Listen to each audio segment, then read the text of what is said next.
Hi எல்லாருக்கும் வணக்கம்.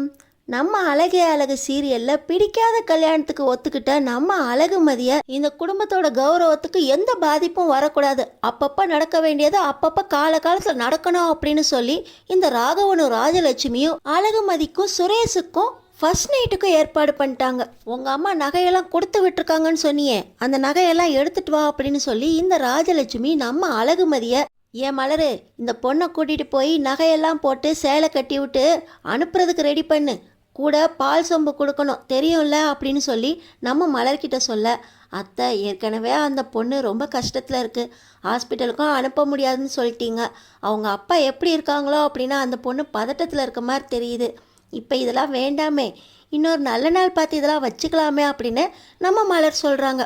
உனக்கு இதெல்லாம் தெரியாது, அதெல்லாம் காலத்தில் நடக்கணும். சுரேஷ் வெளியே போயிருக்கான், அவன் வர்றதுக்குள்ளே இந்த பொண்ணை ரெடி பண்ணி ரூமுக்குள்ளே அனுப்பி வை, அவன் வந்தோடனே அவங்கிட்ட பேசி நாங்கள் உள்ளே அனுப்புகிறோம், எது எப்பப்போ நடக்கணுமோ அதெல்லாம் அப்பப்போ நடக்கணும் அப்படின்னு சொல்லி இந்த ராஜலட்சுமி சொல்லி பக்கத்தில் இருக்க ரேவதியும், என்ன மசன்னு பார்த்துக்கிட்டு இருக்க ரேவதி, கூட போ அப்படின்னு சொல்லி இந்த ராஜலட்சுமி அனுப்ப, ஏம்மா உனக்கெலாம் அறிவே வராதாம்மா, எவ்வளோ சொன்னாலும் நீ பாட்டு உன் வேலையை தான் பார்க்குறதுல இருக்கா அப்படின்னு ரேவதி சொல்கிறாங்க. உனக்கு தனியாக சொல்லணுமா, போ கூட போய் அந்த பொண்ணை ரெடி பண்ண பாரு, அந்த பொண்ணை வச்சுக்கிட்டு என்கிட்ட இதெல்லாம் பேசிக்கிட்டு இருக்காதா அப்படின்னு இந்த ராஜலட்சுமி சொல்ல, ரேவதியும் மலரும் என்னத்த இப்படின்னு சொல்லிட்டு உள்ளே போகிறாங்க. ஆனால் வேண்டா வெறுப்பாக இருக்கிற மதிக்கிட்ட, மதி இவங்க இப்படியெல்லாம் பேசுகிறாங்க சட்டம் போடுறாங்கன்னெலாம் நினச்சிக்காத, இந்த வீட்டில் எல்லாருமே நல்லவங்க தான், ஆனால் அப்பப்போ இந்த மாதிரி பேசிடுவாங்க, ஆனால் மனசில் ஒன்றும் வச்சுக்க மாட்டாங்க. அதே போல தான் சுரேஷும், அவன் பேசிடுவான் திட்டுவானே தவிர அவனும் மனசில் ஒன்றுமே வச்சுக்க மாட்டான், அவன் ரொம்ப நல்லவன் சுரேஷ். அவன்கிட்ட வெறுப்பாக நடந்துக்காமல் கொஞ்சம் பாசமாக நடங்க ஆரம்பிச்சிட்டின்னா அவனே உன்னை புரிஞ்சுக்க ஆரம்பிச்சிருவான். 2 பேரும் புரிஞ்சுக்கிட்டதுக்கப்புறம் வாழ்க்கையை ஆரம்பிக்கலாம். இப்போ ஒரே ரூமில் இருக்க போகிறீங்க, அதுக்காக தான் அப்படின்னு சொல்லி மலரும் சொல்லிவிட்டு இந்த அழகுமதிக்கு புடவை கட்டி விட போகிறாங்க.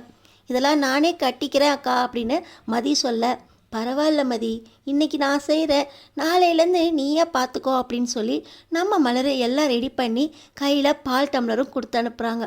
எனக்கு இதெல்லாம் இப்போ வேண்டாமே அப்படின்னு மதி சொல்ல, சொல்கிறத புரிஞ்சுக்கோ, நீ உள்ளே போய் அவங்ககிட்ட பேசினாலே பாதி பிரச்சனை தீர்ந்து போயிடும், அவங்கிட்ட கொஞ்சம் பேச பாரு அப்படின்னு நம்ம மலர் சொல்லி நம்ம மதியை உள்ளே அனுப்புகிறாங்க. ஆனால் இன்னொரு பக்கம் பார்த்தீங்கன்னா, அவள் மூஞ்ச பார்க்க பிடிக்காம தானே மாமா இங்கே வந்து இருக்கேன், நீங்கள் பார்த்தீங்கன்னா அவன் மேலே காதல் வந்துடும், அழகான டீச்சர் அப்படின்னு எனக்கு லெக்சரர் எடுத்துக்கிட்டு இருக்கீங்க, பிரச்சனை வராமல் இருந்திருந்தால் லவ் பண்ணியிருப்பேன்னு சொல்கிறீங்க, அதான் பிரச்சனை வந்துருச்சே, இதுக்கு மேலே நடக்க வேண்டியதை பாருங்க மாமா அப்படின்னு நம்ம சுரேஷ் சொல்ல, டேய் அழகு இருக்க இடத்துல திமிரு இருக்க தாண்டா செய்யும், அழகும் திமிரும் இருந்தால் தாண்டா பொண்ணை அடக்கிறதுல ஆம்பளைங்களுக்கு லைஃபே ஸ்டார்ட் ஆகும், நீ அந்த அழகை எடுத்துக்கிட்டு திமிரை அடக்கி அந்த பொண்ணோட வாழை பாருடா, உன் வேலையை திரும்ப வர வழி வைக்கிற வழியை பாருடா, உன் வாழ்க்கையை சந்தோஷமாக எப்படி மாற்றலான்னு யோசிடா,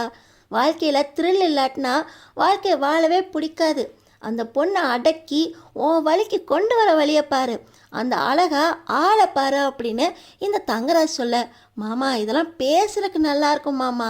அவள் பக்கத்தில் போனாலே கோவமாக வருது, அடிக்கலாமாங்கிற அளவுக்கு வருது மாமா, என் துப்பாக்கி எடுத்து அவளை சுட போகிறேன் மாமா அப்படின்னு சொல்ல, டேய் கோவத்தை காட்டாதரா, அழகு இருக்க இடத்துல திமிரு இருக்கும், ரெண்டுமே இருக்குது, உனக்கான வாழ்க்கை நல்லா அமைஞ்சிருக்குடா, திமிரை மட்டும் அடக்கு, உன் வாழ்க்கை ரொம்ப நல்லாயிருக்கும் அப்படின்னு தங்கராஜ் சொல்ல, போங்க மாமா அப்படின்னு சொல்லி வீட்டுக்கு கிளப்பி விட்றாரு தங்கராஜ். இப்போ பார்த்தீங்கன்னா சுரேஷும் வர, டேய் சுரேஷு அந்த பொண்ணு ரூமில் இருக்குது, நீ ரூமுக்கு போ அப்படின்னு சொல்லி இந்த ராகவனும் ராஜலட்சுமியும் அனுப்ப, என்னப்பா என் ரூமில் போய் அவளை உட்கார வச்சுருக்கீங்க, என் ரூம்லேருந்து அவளை வெளியே வர சொல்லுங்கள், நான் தூங்கணும் அப்படின்னு ராகவன் சொல்ல, என்ன தூங்கணுமா, டேய் பாக்கியராஜ் இவனுக்கு கொஞ்சம் சொல்லி அனுப்புடா அப்படின்னு சொல்ல, இப்போ பாக்கியராஜ் நம்ம சுரேஷை தனியாக கூட்டு போயிறாரு, டேய் அந்த பொண்ணு கூட பேசி கொஞ்சம் சமாதானம் செய்யப்பாரு, அப்பாவும் அம்மாவும் ஏற்கனவே அந்த பொண்ணுக்கிட்ட பேசுகிறேங்கிற பேரில் ரொம்ப கோவத்தை கிளப்பிட்டாங்க, நீ வேற அந்த பொண்ணை ரொம்ப கோவப்படுத்தாத, ஏற்கனவே அந்த பொண்ணும் உன்னை பிடிக்காம தான் கல்யாணம் பண்ணியிருக்கு, நீயும் பிடிக்காம தான் கல்யாணம் பண்ணியிருக்கீங்க, பேசுங்க, பேசி தீர்க்க முடியாத பிரச்சனையே கிடையாது அப்படின்னு பாக்கியராஜ் சொல்ல, போனா நீ வேற, நீ லவ் மேரேஜ் பண்ணிக்கிட்ட, எனக்கு பிடிக்காத கல்யாணத்தை பண்ணி வச்சுட்டு பேசுங்க, லவ் பண்ணுங்க, வாழ்க்கையை வாழ பாருங்க, சந்தோஷமா இருங்கன்னு சொன்னால் எங்கேருந்து வாழ்கிறது? எனக்கு நிம்மதியாக ஒரு ரூம் கூட இல்லையா அப்படின்னு சொல்ல, அங்கே போடா, வாழ்க்கையை சந்தோஷமாக ஆரம்பிங்கடா அப்படின்னு வேண்டா வெறுப்பா பாக்கியராஜ் அவரை உள்ளே தள்ளுறாரு. இப்போ பார்த்தீங்கன்னா சுரேஷ் உள்ளே போன உடனே நம்ம அழகுமதி, வாங்க சார் வாங்க, இவ்வளோ நேரம் உங்கள் அப்பா அம்மா பண்ணது பத்தாது, அடுத்து நீங்கள் வேற வந்திருக்கீங்களா, என்ன செய்யணும் இப்போ நினச்சிட்டு இருக்கீங்க அப்படின்னு சொல்லி தலைவாணி பெட்ஷீட்டை எடுத்துகிட்டு கீழே போடுறாங்க. டேய் என்னடி பண்ணிக்கிட்டு இருக்க, தலைவாணி பெட்ஷீட்லாம் எதுக்கடி கீழே போட்டுக்கிட்டு இருக்கா அப்படின்னு சொல்ல, நீங்கள் தான் தூங்கணுமே சார், அங்கே போய் ஓரமாக படுங்க, நான் இங்கே படுக்கிறேன் அப்படின்னு சொல்ல, என்ன கீழே படுக்க சொல்கிறதுக்கு நீ யார், நீ கீழே படுறி, நான் மேலே படுக்கிறேன் அப்படின்னு சுரேஷ் சொல்ல,